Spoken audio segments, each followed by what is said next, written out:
The call came at 2:47 in the morning, and the voice on the other end didn't even bother to say hello. "There's been an accident," the hospital operator said. "A man was brought in an hour ago. No identification. He was found in a rental car off Route 9, near the Delacroix overpass. He's alive, but he's asking questions we can't answer, sir." What the operator didn't say, what nobody would know until much later, was that the man in that hospital bed was worth somewhere in the neighborhood of $47 million, that he owned 3 commercial properties in downtown Baton Rouge, a distribution company that employed over 200 people, and a house in Prairieville with a wraparound porch he'd built himself 20 years ago with his own 2 hands. What nobody knew was that he couldn't tell them any of that, because Clement Fourier didn't know who he was. Clement had driven alone that night, which was unusual for a man of his standing. His assistant had offered to arrange a car. His business partner had texted twice asking if he wanted company for the drive back from Lafayette. Clement had waved all of it off. He liked driving alone at night, liked the way the highway stretched out quiet and dark and undemanding. No meetings, no decisions, just asphalt and the low hum of an engine. He never made it back to Prairieville. The state trooper who found him said the car had clipped the guardrail and rolled twice into the shallow embankment. No other vehicle involved, no alcohol in his system. The working theory was a deer, or a moment of distraction, or just one of those random, senseless things that happen to people who are careful their whole lives and then, one night, aren't. Clement survived, but the impact left him with what the neurologist would later describe as severe retrograde amnesia, a complete wipe of his autobiographical memory. He knew how to speak, knew how to read, could name the president and tell you the capital of France, but ask him his name and he'd look at you with the polite, frightened eyes of a man who has just been told the punchline to a joke he didn't hear the beginning of. "Are those people my children?" he asked a nurse 3 days after they admitted him. When his daughter and son walked through the door, the nurse said she didn't know. She stepped into the hallway to give them privacy. She didn't hear what Clement's children said to each other in hushed, urgent voices the moment the door clicked shut. But the man in the next bed did, and he never forgot it. Clement's daughter was named Rochelle, and she was 34 years old, and she had her father's eyes and none of his patience. She'd moved to Houston 6 years ago for a man who turned out to be wrong for her, and a career in pharmaceutical sales that turned out to be right. And in those 6 years, she had come home for Christmas twice and called her father on his birthday when she remembered. His son was named Derek, and he was 30 years old. And he had never really figured out what he wanted to do with his life, which would have been fine, except that he'd spent the last 8 years letting his father subsidize the search. Derek drove a truck his father had co-signed for, lived in an apartment his father paid the deposit on, and had borrowed money from Clement no fewer than 11 times since he turned 22. Money that was always going to be paid back, always was almost ready to be paid back, somehow never quite paid back.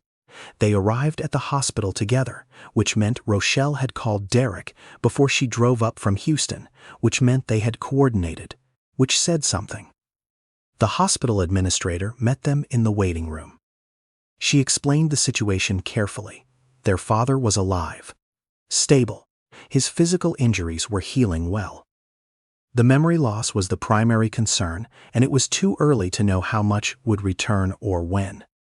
Then she mentioned that someone would need to have power of attorney while Clement was incapacitated, and Rochelle said, very quickly, "I'll handle that."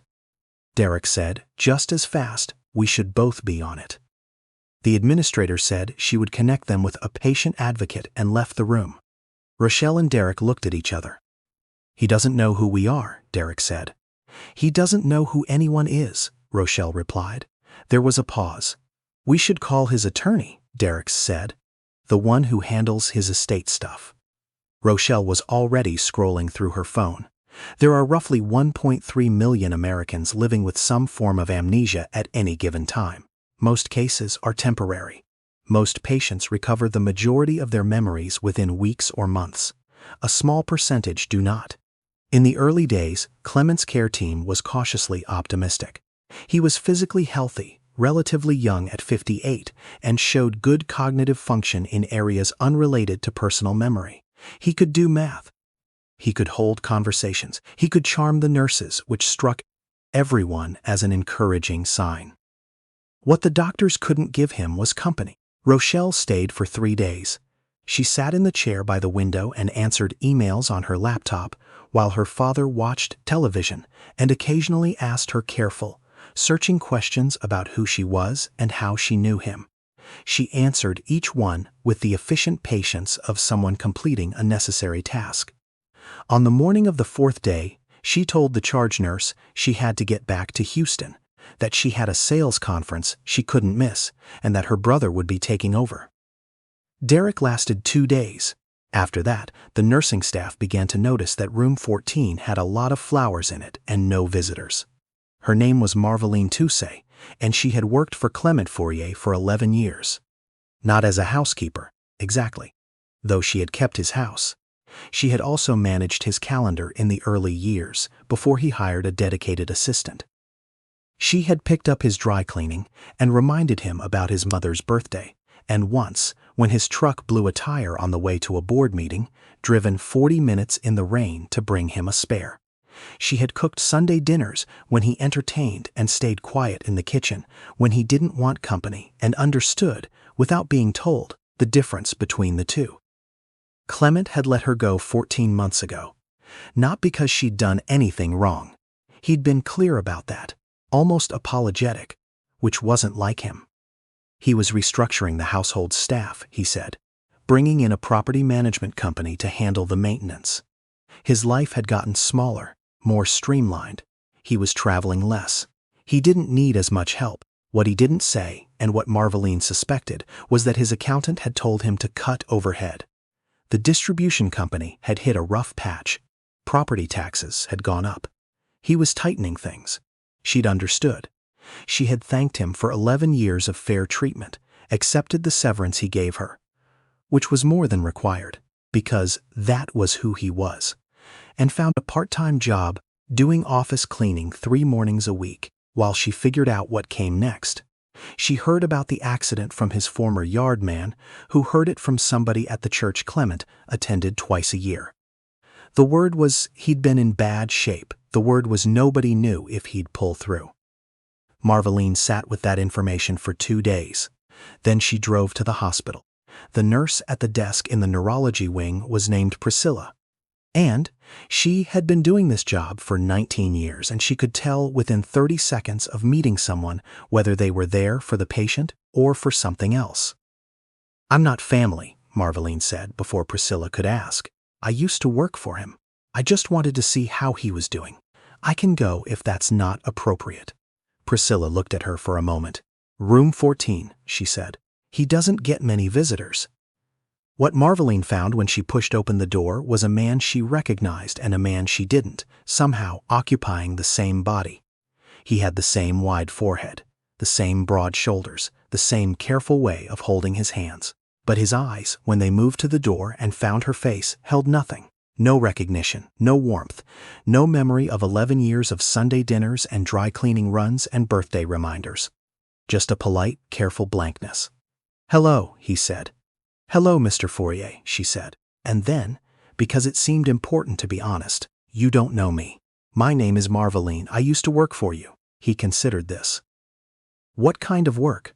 "I kept your house," she said. "Mostly. I did a few other things too. Was I a good employer?" She thought about the severance check, the Christmas bonuses he gave even in the lean years, the time he drove her to the urgent care clinic himself when she sprained her wrist and didn't have a car. "Yes," she said. "You were." He nodded slowly, like he was filing this information away in whatever space remained inside him. "Are you family?" he asked. "No," she said. "Then why did you come?" Marveline set the bag she was carrying on the table by his bed.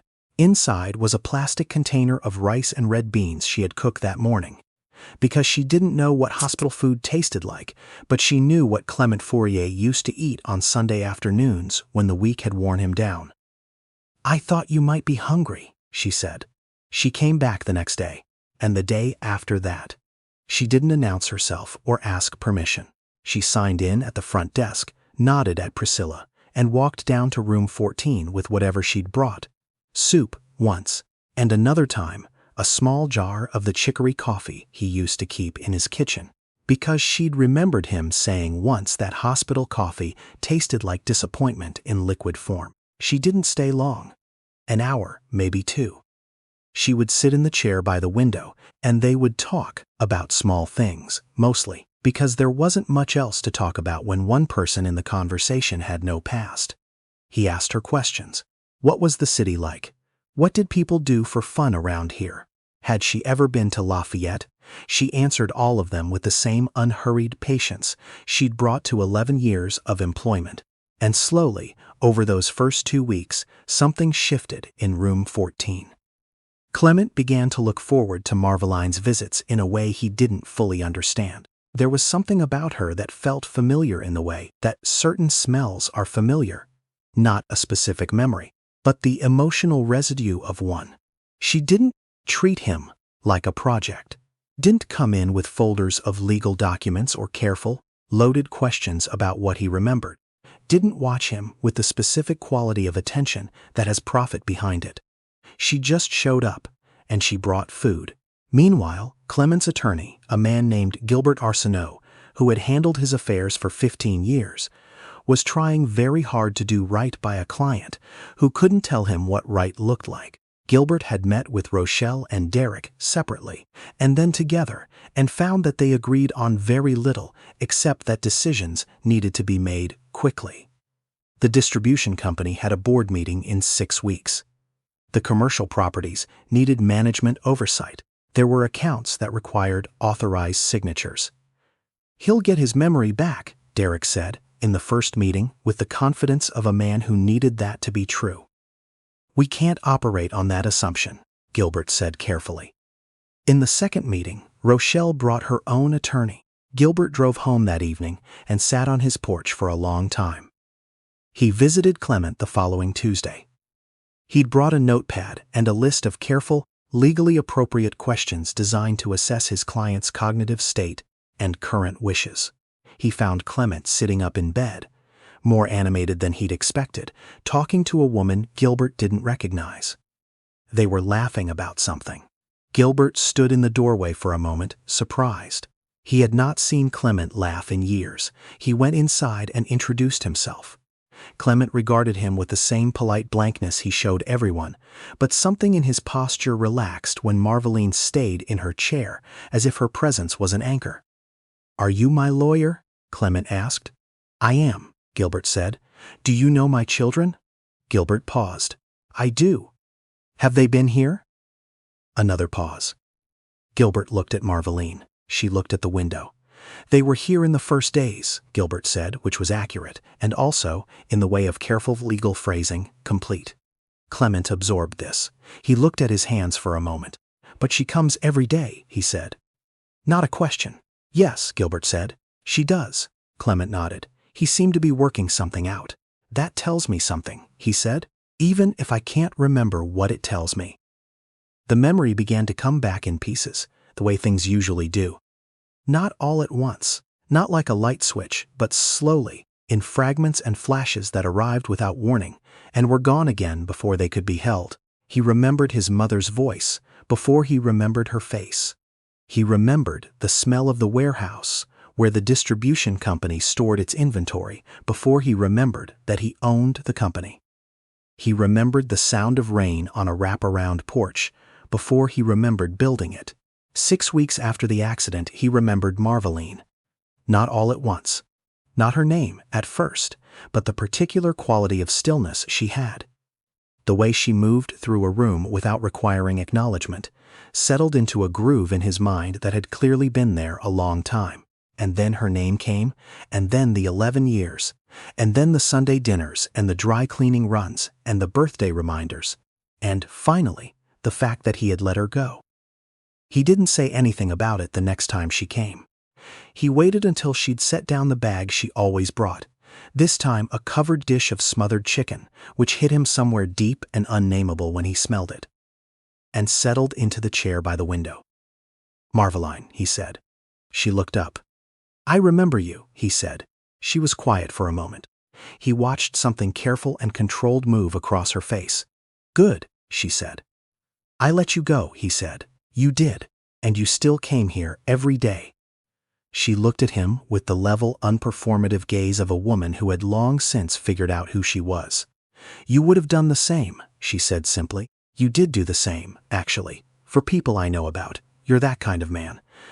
I just wanted to make sure somebody remembered that while you were in here forgetting everything. Clement looked at the ceiling for a long time. My children, he said finally. How much did they visit? The silence that followed was its own answer. It is worth saying something here about what it does to a person to build something from nothing. Clement Fourier had started the distribution company at 31 with a leased truck, a handshake deal with a wholesale grocer, and $1,200 he'd borrowed from his mother, which he paid back with interest. Before the first year was out, he had grown up in a house where money was always almost enough. Not poor enough to qualify for assistance, not stable enough to exhale. And he had spent his adult life in pursuit of a specific kind of security that most people only understand after they've lost it. He was not a perfect man.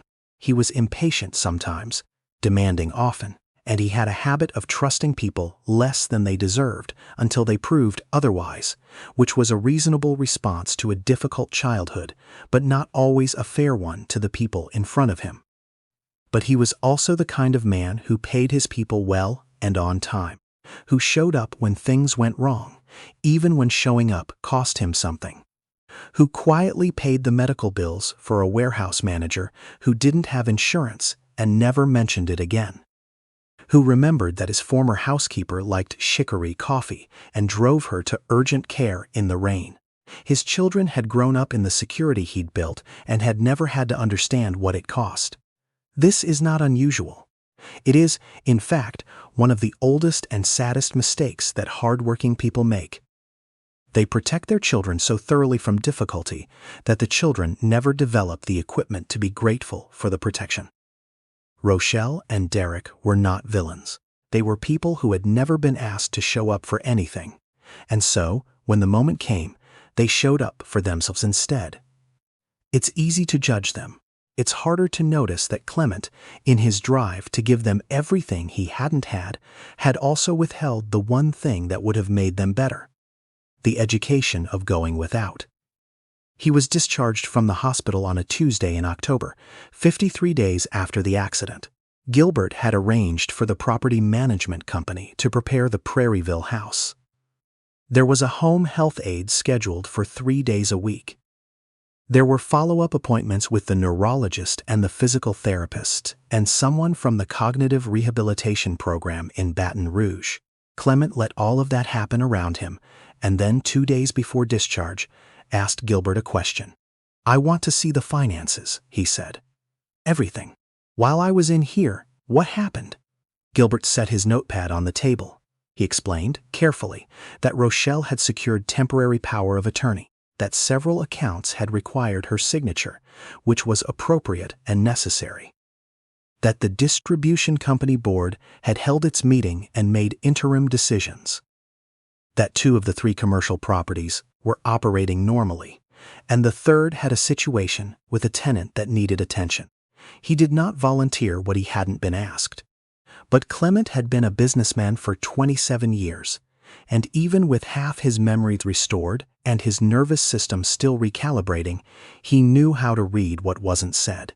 Did my daughter use the power of attorney to access anything beyond operational necessity? He asked. Gilbert was quiet for exactly 1 second too long. Clement nodded slowly. I see, he said. He called Marveline that evening from the hospital room. I want to ask you something, he said, and I want you to tell me the truth even if you think it's not your place. All right, she said. If I offered you your job back, would you take it? There was a pause. What kind of job? She said. The same kind you had before, he said. Except, he stopped. He was quiet for a moment. I want to think about what that means, what it should have been, and wasn't. What I should have offered you the first time. Clement, she said. Her voice was careful and even. What are you asking me? I'm asking, he said slowly, if you would be willing to come back. Not as staff, as, I don't know the right word yet, as someone I trust. There aren't many of those left. Marveline was quiet for a long time. I'll think about it, she said. That's fair, he said. But yes, she said. The answer is yes. There are things that happen quickly when a man like Clement Fourier recovers enough to make decisions, and one of them is that everyone who was content to wait suddenly becomes very interested in what he's going to do. Rochelle flew in from Houston the week after his discharge.